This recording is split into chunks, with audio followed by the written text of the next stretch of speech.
نحمده ونصلي على رسوله الكريم أما بعد بسم الله الرحمن الرحيم وعن أنس رضي الله عنه قال لما ثقل النبي صلى الله عليه وسلم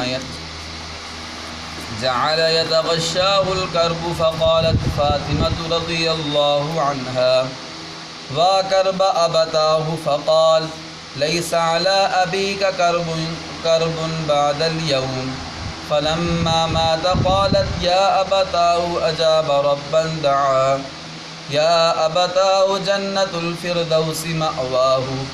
يا أبتاه إلى جبرائيل ننعاه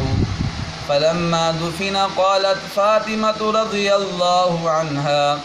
أطابت أنفسكم أن تحثوا على رسول الله صلى الله عليه وسلم التراب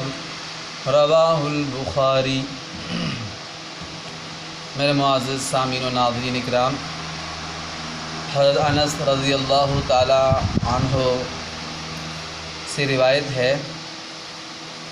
انہوں نے ارشاد فرمایا کہ جب پیارے نبی صلی اللہ علیہ وسلم کی بیماری شدت اختیار کر گئی اور پیارے نبی صلی اللہ علیہ وسلم پر بار بار غشی کے دورے پڑنے لگے، تو پیارے نبی صلی اللہ علیہ وسلم کی لخت جگر آپ کی لاڈلی بیٹی حضرت فاطمہ الزہرا رضی اللہ تعالی عنہا نے کہا وا کرب ابتاہ، کہ ہائے میرے والد صاحب کتنے ہی کرب میں ہیں، کتنی ہی زیادہ تکلیف میں ہیں۔ تو پیارے نبی صلی اللہ علیہ وسلم نے ارشاد فرمایا، اے میرے پیاری بیٹی، لیس علی ابیک کرب بعد اليوم، آج کے بعد تیرے ابو کو کوئی تکلیف نہیں پہنچے گی، اس لیے یہ دنیا الدنیا دار التعب والعناء، دنیا تھکاوٹ کی جگہ ہے، دنیا مشقت کی جگہ ہے، والآخرۃ دار الراحت والہنا، اور آخرت راحت، سکون اور خوشی کی جگہ ہے، اور مومن کو راحت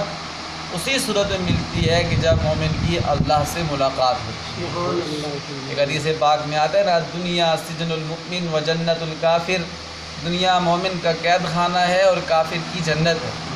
تو حضور نے فرمایا میری بیٹی پریشان نہ ہو، یہ آخری دن ہے، اس کے بعد آپ کے ابو کو کوئی تکلیف نہیں پہنچے گی۔ فلما مات، جب پیارے نبی صلی اللہ علیہ وسلم کا انتقال ہو گیا، حضرت فاطمہ رضی اللہ تعالی عنہا نے فرمایا یا ابتا، اے میرے پیارے ابا جان، کہ آپ نے رب کے بلاوے کو قبول کر لیا۔ حضرت جبرائیل علیہ السلام حضور کے دروازے پر تشریف لائے اور اندر آنے کی اجازت چاہی، دستک دی اور بولا کہ پیارے نبی صلی اللہ علیہ وسلم باہر حضرت اسرائیل علیہ السلام آئے ہیں اور اندر آنے کی اجازت چاہتے ہیں۔ تو حضور نے پوچھا جبرائیل کو کیوں آئے ہو؟ فرمایا کہ میں اس لیے آیا ہوں کہ اگر آپ کی اجازت ہو، آپ راضی ہوں تو میں آپ کی اللہ سے ملاقات کرا دوں۔ تو پیارے نبی صلی اللہ علیہ وسلم کا وہ در تھا کہ جہاں حضرت اسرائیل علیہ السلام بھی اجازت لے کر آتے، اور کہنے لگے کہ آپ پہلے بندے ہیں کہ جن سے میں اجازت لے کر آ رہا ہوں، ورنہ میں نے آپ سے پہلے کسی سے اجازت نہیں لی ہے۔ تو حضرت فاطمہ فرمانے لگی کہ رب کے بلاوے کو آپ نے قبول فرما لیا، کہ اللہ نے اپنے پاس آپ کو بلایا تو آپ نے اسے قبول فرما لیا، اور فرمانے لگی یا بتا، اے میرے پیارے ابا جان، جنت الفردوس مأواہ، جنت الفردوس آپ کا ٹھکانہ ہو۔ حضور نے فرمایا جب اللہ سے مانگو تو جنت الفردوس مانگو، اس لیے کہ جنتوں میں سب سے اعلیٰ جنت جنت الفردوس ہے، اور اللہ کے خزانوں میں کیا کمی ہے کہ اللہ تمہیں وہی عطا فرما دے۔ حضرت فاطمہ بھی کہنے لگی ہے میرے پیارے ابا جان، جنت الفردوس مأواہ، جنت الفردوس آپ کا ٹھکانہ ہو۔ اے میرے ابا جان، الی جبرائیل ننعاہ، ہم جبرائیل علیہ السلام کو آپ کی وفات کی خبر دیں گے۔